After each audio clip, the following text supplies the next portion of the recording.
যে শাহাদাতের জন্য, তাওহীদের জন্য, লা ইলাহা ইল্লাল্লাহর জন্য আমরা পৃথিবীতে আসছি, এই লা ইলাহা ইল্লাল্লাহ ধারণ করলে পরে আমাদের কি পুরস্কার রয়েছে, ফজিলত কি কি, সেটা আজকে আমি আলোচনা করব ইনশাআল্লাহ। অনেকগুলো ফজিলত রয়েছে। প্রথমেই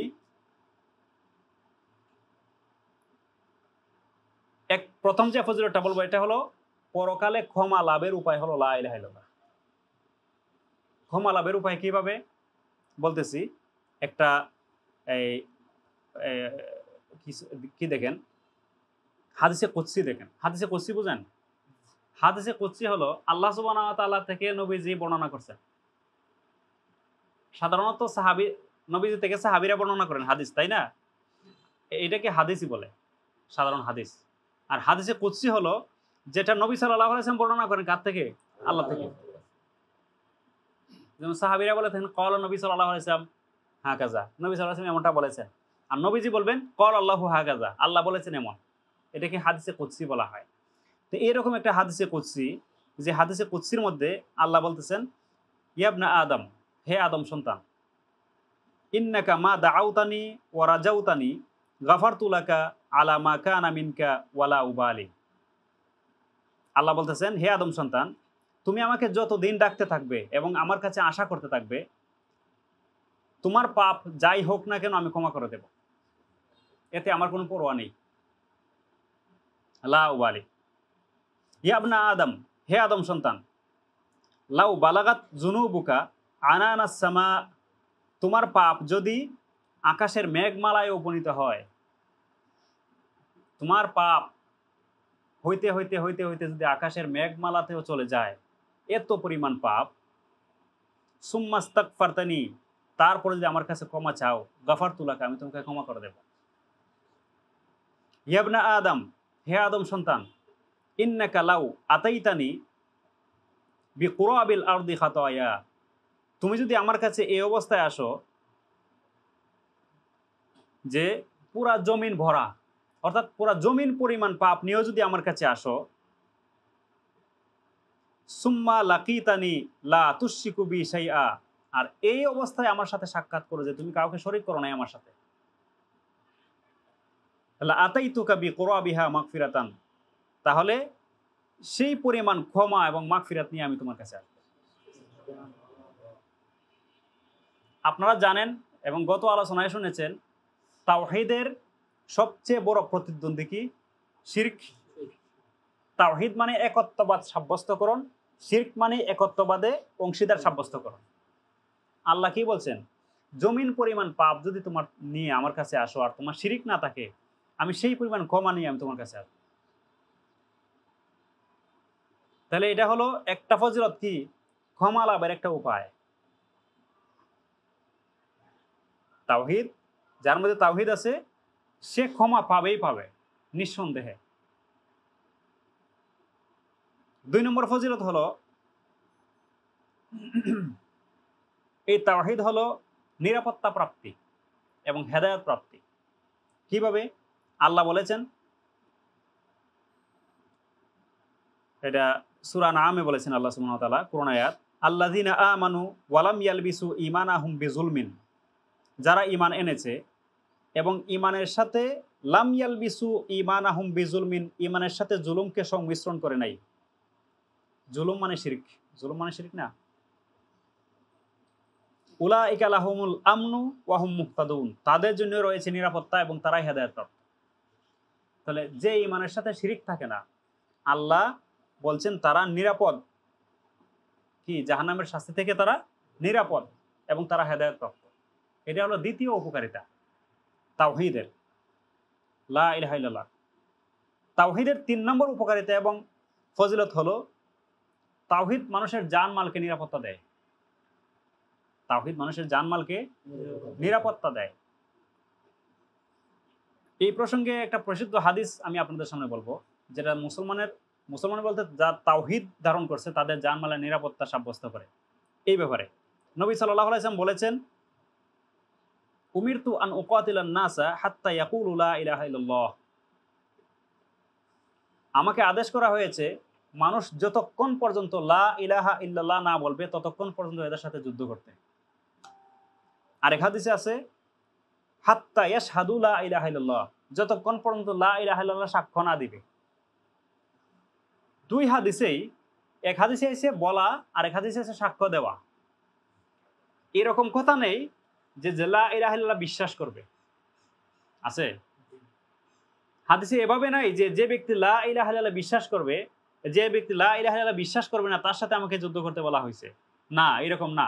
বরং বলা হয়েছে যে ব্যক্তি লা ইলাহা ইল্লাল্লাহ সাক্ষ্য দিবে না, লা ইলাহা ইল্লাল্লাহ বলবে না, তার সাথে আমাকে যুদ্ধ করতে আদেশ করা হয়েছে। ফামান ক্বালা লা ইলাহা ইল্লাল্লাহ, যে ব্যক্তি লা ইলাহা ইল্লাল্লাহ বলে ফেলবে বা সাক্ষ্য দিবে, ফাকাদ আসামা মিন্নি নাফসাহু ওয়া মালাহু, সে নিজের জান মালকে আমার থেকে নিরাপদ করে ফেলল। একটা তাওহীদে বিশ্বাসী, তাওহীদ বাস্তবায়নকারী, তাওহীদকে ধারণকারী একটা মুমিন, তার জান মালে হস্তক্ষেপ করা হারাম। যে ব্যক্তি একটা মুয়াহিদকে হত্যা করবে, কিসাস হিসেবে তাকে হত্যা করতেই হবে, কারণ একটা মুমিনের প্রাণের মর্যাদা অন্য সমস্ত কিছুর চেয়েও বেশি। ইল্লা বিহাক্কিহি, তবে লা ইলাহা ইল্লাল্লাহ ধারণ করার পরেও একটা মুমিনকে যদি হত্যা করতে হয়, তো আল্লাহ সুবহানাহু ওয়া তাআলার যে হক রয়েছে সে হক অনুযায়ী করা হবে। হক কি? সে মুমিন হয়েও আর একটা লোককে হত্যা করেছে, কিসাস হিসেবে তাকে হত্যা করা হবে। সে মুমিন হয়েও বিবাহিত অবস্থায় জিনা করেছে, তাকে রজম মেরে হত্যা করা হবে।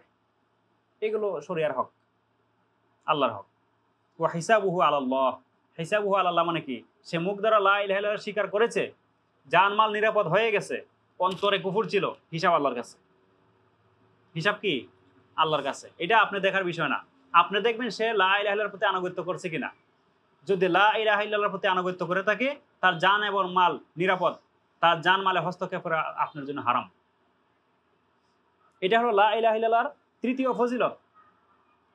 লা ইলাহা ইল্লাল্লাহর চতুর্থ ফজিলত হলো যে এই লা ইলাহা ইল্লাল্লাহটা হলো জান্নাতের চাবি। এই চাবি দিয়ে আপনি জান্নাতে প্রবেশ করতে হবে। নবী সাল্লাল্লাহু আলাইহি ওয়াসাল্লাম বলেছেন, মান কানা আখিরু কালামিহি লা ইলাহা ইল্লাল্লাহ দাখালাল জান্নাহ, যে ব্যক্তির সর্বশেষ কথা লা ইলাহা ইল্লাল্লাহ হবে সে জান্নাতে প্রবেশ করবে। সর্বশেষ কথা মানে কি? সারা জীবন কাফের অবস্থায় ছিল, মৃত্যুর আগে সে কালিমা পরে ঈমান এনে লা ইলাহা ইল্লাল্লাহ বিশ্বাস করে ঈমান নিয়ে তারপর মারা গেছে, সে জান্নাতে যাবে। সারা জীবন যে কুফরি করেছে কোনো সমস্যা ছিল না, এটা কোনো সমস্যা নেই, সে জান্নাতি।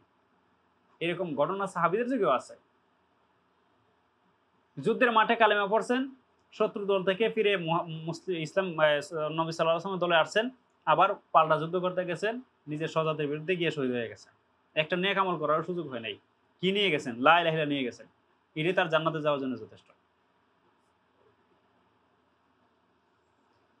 আরেকটা ফজিলত হলো যে এই লা ইলাহা ইল্লাল্লাহ হলো জাহান্নাম থেকে নিরাপত্তা দানকারী। জাহান্নাম থেকে নিরাপত্তা দানকারী কিভাবে আসছে কথাটা? এটা হলো নবী সাল্লাল্লাহু আলাইহি ওয়াসাল্লাম যখন রাত্রের বেলা, প্রায় রাত্রের বেলা অভিযান পরিচালনা করতেন, শত্রুদেরকে ঘুমন্ত অবস্থায় গিয়ে আক্রমণ করতেন। এটা একটা কৌশল, যুদ্ধের কৌশল। তো এমন এমন গোত্র ছিল যাদের ব্যাপারে উনি জানতেন না ওরা মুসলিম নাকি কাফের। তো ভোর হওয়া পর্যন্ত অপেক্ষা করতেন, দেখতেন যে ভোরবেলা এরা জেগে নামাজের জন্য আজান দেয় কিনা। যদি এই সম্প্রদায়ের লোকেরা আজান দিয়ে থাকে তাহলে এরা মুমিনদের উপর আক্রমণ করতেন না। আর যদি দেখতেন ভোর হয়ে গেছে, জাগার কোনো নাম নাই, তখন আক্রমণ করতেন। তো এইরকমই এক গোত্রের কাছে গেছেন মানে হামলা করার জন্য, গিয়ে শুনলেন যে সে আজান দিচ্ছে, আল্লাহু আকবার আল্লাহু আকবার এগুলো বলতেছে। তো সে নবীজি বলছেন সে ফিতরাতের উপরে আছে। সে যখন বললো যে আশহাদু আল্লা ইলাহা ইল্লাল্লাহ, আমি সাক্ষ্য দিচ্ছি আল্লাহ ছাড়া কোনো ইলাহ নাই, মানে তাওহীদের সাক্ষ্য দিচ্ছে, তখন রাসূল সাল্লাল্লাহু আলাইহি ওয়াসাল্লাম বললেন খারাজাত মিনান খারাজতা মিনান নার, তুমি জাহান্নাম থেকে বের হয়ে গেছো।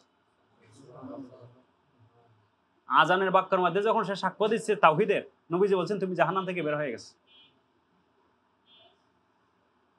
লা ইলাহা ইল্লাল্লাহ হলো সর্বশ্রেষ্ঠ নেক আমল, এটা আরেকটা ফজিলত।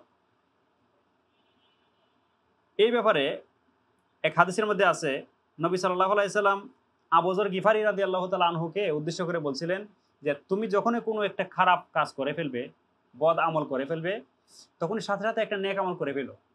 ফলে হবে কি, এই নেক আমলটা তোমার বদ আমলকে মুছে দিবে। তখন আবু যর গিফারি জিজ্ঞেস করছিলেন যে লা ইলাহা ইল্লাল্লাহ এটা কি নেক আমলের অন্তর্ভুক্ত?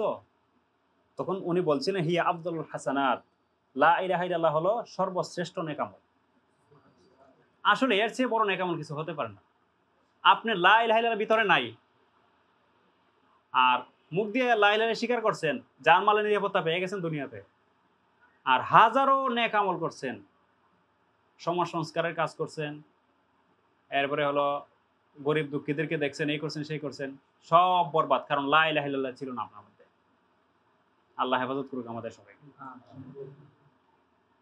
এই যে তাওহীদ, লা ইলাহা ইল্লাল্লাহ, এই তাওহীদের সমতুল্য অন্য কোনো আমল হতে পারে না। এটা আরেকটা ফজিলত। এই ফজিলতের ব্যাপারে মুসনাদে আহমদে সহিহ হাদিসে বর্ণিত হয়েছে। হাদিসটা অনেক লম্বা। এটা হলো নূহ আলাইহিস সালাম একবার তার ছেলেকে নূহ আলাইহিস সালামের মৃত্যুর সময়ে নিজের ছেলেকে তিনি ওসিয়ত করছিলেন। এই ওসিয়ত বর্ণিত হয়েছে এভাবে যে আমুরকা বি ইসনাতাইন ওয়া আনহাকা আন ইসনাতাইন, আমি দুইটা কাজের তোমাকে আদেশ দিচ্ছি আর দুইটা কাজ থেকে তোমাকে নিষেধ করে যাচ্ছি। এর মধ্যে একটা বলতেছেন এভাবে যে আমুরকা বি লা ইলাহা ইল্লাল্লাহ, আমি তোমাকে লা ইলাহা ইল্লাল্লাহ নির্দেশ দিচ্ছি। কারণ ফাইন্নাস সামাওয়াতিস সাব ওয়াল আরদিনাস সাব, কারণ 7 আসমান এবং 7 জমিন লাউ উদিয়াত ফি কিফাতিন, যদি এক পাল্লায় রাখা হয়, ওয়া উদিয়াত লা ইলাহা ইল্লাল্লাহ ফি কিফাতিন, আর লা ইলাহা ইল্লাল্লাহকে যদি আরেক পাল্লায় রাখা হয়, এক পাল্লায় কি আছে 7 আসমান 7 জমিন, আরেক পাল্লায় শুধু লা ইলাহা ইল্লাল্লাহ, রাজাহাত বিহিন্না লা ইলাহা ইল্লাল্লাহ, তাহলে 7 আসমান এবং 7 জমিনকে কি করে ডিঙ্গিয়ে লা ইলাহা ইল্লাল্লাহর পাল্লা ভারী হয়ে যাবে। ওয়ালাউ আন্নাস সামাওয়াতি সাব ওয়াল আরদিনা সাব কুন্না হালকাতান মুবহামাতান, যদি 7 আসমান এবং 7 জমিন মিলে বিশাল বড় একটা আংটার রূপ ধারণ করে, শনির বলয় আছে না, মনে হয় এর চেয়ে বড় একটা আংটা হয়ে গেছে,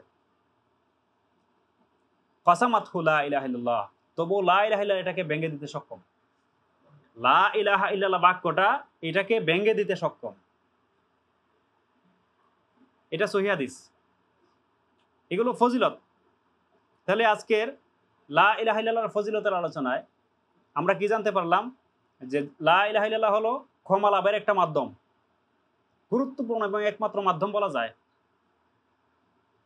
হেদায়েত এবং নিরাপত্তা দান করে 2, 3 জানমালের হেফাজত করে, 4 এটা জান্নাতের চাবি, 5 এটা জাহান্নাম থেকে নিরাপত্তা দানকারী, 6 এটা হলো সর্বশ্রেষ্ঠ নেক আমল, 7 পৃথিবীর আর কোনো আমল লা ইলাহা ইল্লাল্লাহর সমতুল্য হতে পারে না। এই ছিল আমাদের লা ইলাহা ইল্লাল্লাহর ফজিলতের আলোচনা। এটা আপনাদের প্রত্যেকের এটা জেনে রাখা, বুঝে রাখা প্রয়োজন, কর্তব্য। কারণ আমরা পৃথিবীতে আসছি তাওহীদের জন্য। এই তাওহীদ যদি আমাদের মধ্যে না থাকে, এই তাওহীদ যদি আমাদের মধ্যে থাকেও কিন্তু এই তাওহীদ কি কাজের সেটা আমরা জানি না, তাহলে কেন আমরা এই লা ইলাহা ইল্লাল্লাহ ধারণ করলাম? আপনি নিজের মধ্যে প্রেরণা পাওয়ার জন্য লা ইলাহা ইল্লাল্লাহর ফজিলতগুলো আপনার মধ্যে রাখা প্রয়োজন। আরেক ভাইকে তাওহীদের উপর অটল রাখার জন্য তাকে লা ইলাহা ইল্লাল্লাহর ফজিলতগুলো জানানো দরকার। একজনকে লা ইলাহা ইল্লাল্লাহ বা তাওহীদের দাওয়াত দিতে গিয়েও এই ফজিলতগুলো তাকে বলা প্রয়োজন। অন্তত নিজের তো জানা থাকা অবশ্যই প্রয়োজন, কারণ লা ইলাহা ইল্লাল্লাহ ছাড়া আমাদের দুনিয়াতে চলাফেরা, কাজকর্ম করা, থাকা নিষ্ফল, কোনো কাজেরই না।